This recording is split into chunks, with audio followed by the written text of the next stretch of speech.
Welcome to our deep dive. And today we're tackling a debate that's been going on for centuries.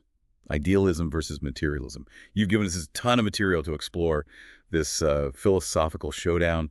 We've got those ancient Greek philosophers facing off. We've got deep dives into Plato's theory of forms, Hegel's pretty mind-bending ideas. We've even got some modern Marxist theory thrown in there. Yeah, it's a real mix. It's like a philosophical buffet. And it's great for this kind of deep dive because it really shows how this debate has really shaped how we think over time and still pops up even today. Okay, so let's set the stage here. It sounds like you've got some pretty big questions you want to wrestle with, like what shapes our reality? Is it our minds? Is it the physical world around us? Or could it even be something else entirely? And with sources ranging from YouTube videos to like actual philosophical texts, it seems like you are ready for a deep dive indeed. Absolutely. And one thing I find really fascinating is that this whole debate, idealism versus materialism, it's not just an academic thing. It has some real world implications, how we understand everything from ethics and politics to even science and technology. So you're saying this isn't just some dusty old philosophical debate. This stuff actually matters in the real world. Oh, it definitely matters. Think about it if you believe, like Plato, that the true reality lies in this world of perfect, unchanging forms that might lead you to really value reason and contemplation above all else. Right, it's like those prisoners in Plato's allegory of the cave. They just see shadows on the wall. Right. But the real forms are outside, just waiting to be discovered through reason. Exactly. But if, on the other hand, you're more inclined towards the materialism side, you might place a lot more emphasis on empirical evidence, what we can see and touch and measure, and the role of that physical world in shaping our understanding of things. So it's almost like two totally different lenses for looking at the world, and that shapes how we interpret everything. And that's why it's so crucial to really understand both sides of the argument. It lets us think critically about our own assumptions and biases. Okay, so that makes sense. So where do we want to jump in first? Should we start with those ancient Greeks? They seem like they kind of started this whole thing. Or should we just jump right into Plato's theory of forms?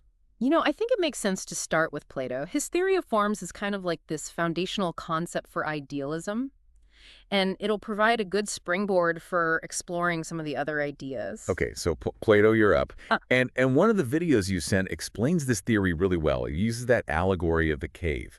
For our listener who might not be familiar, can you quickly walk us through that? yeah, of course.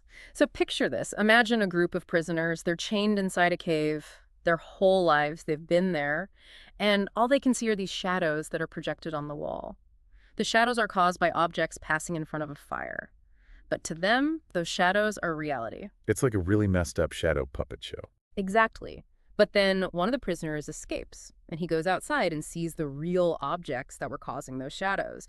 He understands that those shadows are just imperfect copies of the true forms. That's got to be a mind-blowing experience going from a world of shadows to suddenly seeing the real deal. And it's a really powerful metaphor. Plato believed that these forms, these ideal forms, are eternal, perfect blueprints for everything that we see in the physical world. So like the form of a tree is like the perfect essence of treeness. And all the trees we see are just like imperfect copies trying to live up to that ideal. That's it. And this idea has had a huge impact, not just in philosophy, but even on religion and art. So Plato's basically saying that the physical world we experience is kind of like a knockoff version of a much grander and truer reality. That's a different way of looking at things. Absolutely. And it raises all sorts of questions about, how we even acquire knowledge, what we should value, and even the nature of beauty and goodness. Hold on, we're getting deep here. I like it. So how does this theory of forms actually play out in this whole debate between idealism and materialism? Well, for Plato, the forms are like the ultimate reality, the foundation of everything. They exist independently of the physical world and even our minds. This definitely puts him in the idealist camp. Right, because idealism is all about the mind. Consciousness is fundamental to reality. Exactly. For idealists, the material world is either a product of the mind or, at the very least, secondary to it. So in this philosophical showdown, Plato's basically throwing down a gauntlet saying mind over matter. That's a good way to put it. And while not all idealists agree with every detail of Plato's theory of forms, the core idea that consciousness plays this primary role in shaping reality remains really central to the idealist perspective. And this is where the debate really gets interesting, because if idealism says that the mind is kind of in the driver's seat, materialism kind of pumps the brakes and says, hold on, it's the stuff of the world, the material conditions. Those are the things that really shape us. Okay, so now we're shifting gears a bit. We're going from like the realm of these perfect forms to the actual nitty-gritty of the material world. Exactly. And while we have sources that cover different flavors of materialism, one that really stands out is historical materialism, which is often associated with Marxist thought. Right, the idea that history is driven by economic forces, class struggles, and how we produce stuff. But honestly, sometimes I find historical materialism a little dense. Can you break that down for us a bit? Sure. Think about how, like, the invention of new technologies like the printing press or the steam engine completely changed societies. These advancements led to new ways of working, producing goods, and organizing power. So you're saying it's not just about abstract ideas floating around. The way we actually make stuff and distribute resources has a huge impact on our lives, even our beliefs. Precisely. Historical materialism argues that those material conditions are like the foundation upon which everything else is built. That's pretty radical when you think about it. Like our very thoughts are shaped by the tools we use and the economic systems we live under. And it really challenges that idealist notion that ideas are the primary drivers of history. For historical materialists, it's the other way around. Material conditions shape our ideas. That makes sense. But I've also heard some criticisms of historical materialism. Like it focuses too much on economics and ignores other important factors. What about like culture, religion, or even just individual choices? Don't those things matter? Those are definitely valid criticisms. And even within Marxist thought, there's a lot of debate about how much emphasis to place on economic determinism versus other factors. So it's not like a rigid formula where economics equals destiny. Not at all. Think of historical materialism more like a framework for analysis, a way of understanding how those material conditions kind of create possibilities and limitations for human action. It's not about predicting the future, but recognizing those underlying forces that shape the landscape of history. Okay, so on the one hand, we've got Plato saying it's all about these ideal blueprints. And then we have the historical materialists saying, no, it's the actual stuff, the means of production that drives everything. It's kind of like this philosophical tug of war. And that tension is what makes this whole debate so fascinating. It forces us to grapple with some big questions about human nature, the nature of reality, and how we make sense of it all. It is fascinating because on the one hand, we have this incredible capacity for abstract thought. We can imagine things that don't exist. But then on the other hand, we're also very much grounded in this physical world. We're subject to its laws and limitations. It's like this constant dance between the ideal and the material. And that dance is reflected in our sources, too. We have these deep dives into these philosophical concepts, but we also have material that connects these ideas to everyday life. You're talking about those 9 life lessons from Plato. You know, at first I thought, oh, here comes the self-help stuff. But I was surprised by how those lessons actually get at the core of this idealism versus materialism debate. Yeah, let's take Plato's emphasis on self-mastery. He believed that true freedom comes from conquering those impulses and aligning our choices with our higher values. Right, like don't be a slave to your desires. Choose what's truly good and beautiful. But how does that tie into the idealism versus materialism thing? Well, for Plato, those higher values, those ideals of goodness and beauty are rooted in the forms. They represent a higher reality, something that we should all strive for. So self-mastery isn't just about personal discipline. It's about aligning ourselves with those eternal truths, those perfect blueprints that Plato talked about. Exactly. It's about kind of transcending the limitations of the material world and accessing a higher realm of being. That's a powerful idea, but also seems like a tough challenge, especially in a world that often bombards us with material desires and distractions. It is a challenge, and this is where that tension between the ideal and the material really comes into play. We're constantly being pulled in both directions. Right, like wanting the latest gadgets and experiences, but also feeling a yearning for something deeper, more meaningful. Exactly. And I think a lot of people feel that tension, that struggle to reconcile those desires. It's like we're trying to bridge two different worlds. This brings us to another one of Plato's life lessons that stood out to me, the importance of choosing your company wisely. He actually compared people to dirt, saying that they can either nourish or poison your growth. That's a strong metaphor. It reminds us that the people we surround ourselves with have a really profound impact on our values and aspirations and ultimately our character. And this idea of choosing your dirt wisely seems really relevant to the idealism versus materialism debate too, because the company we keep can pull us towards either a more materialistic way of living or a more idealistic way of living. Absolutely. If we're constantly surrounded by people who value material possessions and status and external validation, it's going to be a lot harder to cultivate a focus on inner growth and the pursuit of those higher ideals. It's like those prisoners in the cave. Yeah. If everyone around you only sees shadows, it's easy to believe that's all there is. Exactly. But if we choose to surround ourselves with people who value wisdom and compassion and the pursuit of truth, we're more likely to be inspired and supported on our own journey of self-discovery and growth. It's like creating our own little mini republic, a community that reflects those values and ideals we want to embody.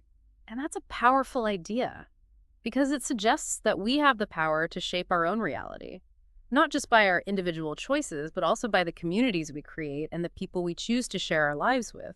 It's like recognizing that we're not just solitary individuals struggling to make sense of the world, but we're interconnected beings who can support and inspire each other on this path towards greater understanding and fulfillment. And that sense of interconnectedness, that realization that we're all part of something larger than ourselves, is a key theme that emerges again and again in this debate between idealism and materialism. So even though idealism and materialism seem like opposites in a lot of ways, Yeah. they both point towards this bigger picture, this sense of unity that underlies the apparent diversity of existence. Exactly. And that's what makes this whole debate so compelling.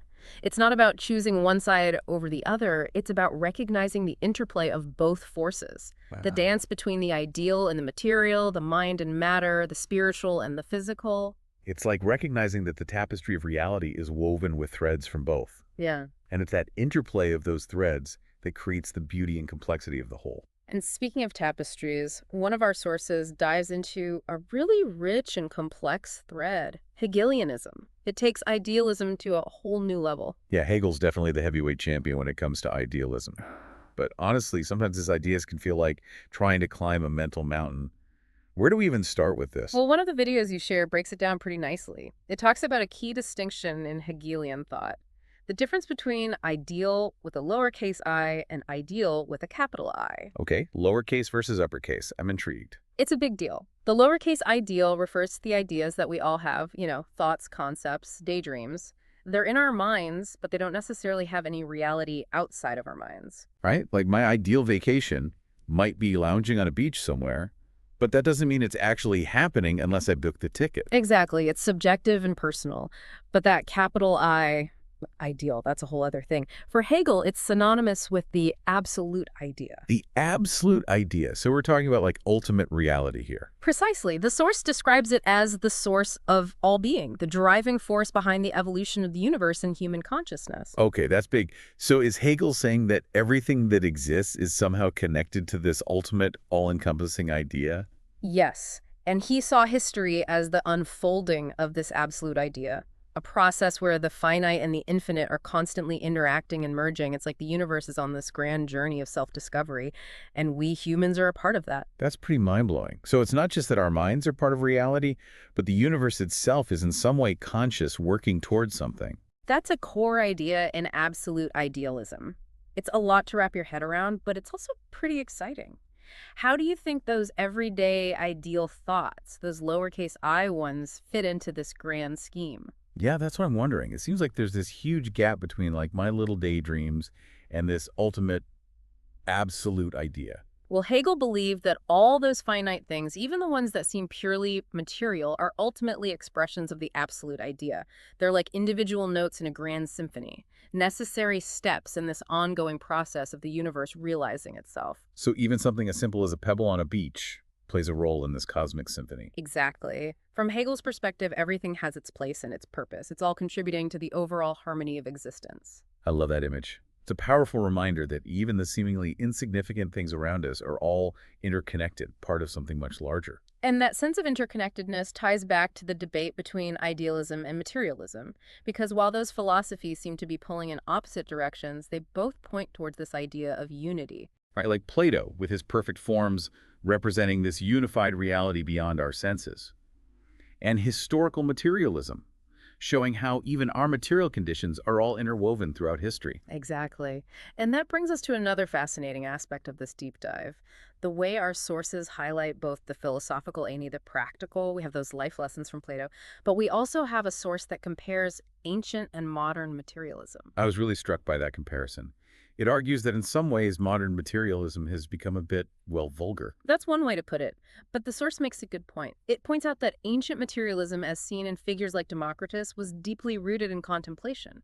It was about seeking those fundamental, unchanging truths about the nature of matter. Right, those tiny indivisible atoms moving in the void. Exactly. But the source argues that modern materialism has kind of shifted its focus. It's become more about observation measurement and manipulating the material world through technology, less about pondering the essence of matter and more about building things, creating new gadgets. So instead of gazing in wonder at the stars, we're building bigger telescopes to dissect them. It's a simplification, but it captures that shift. The source argues that this focus on the practical has led to a loss of philosophical depth in how we see the material world.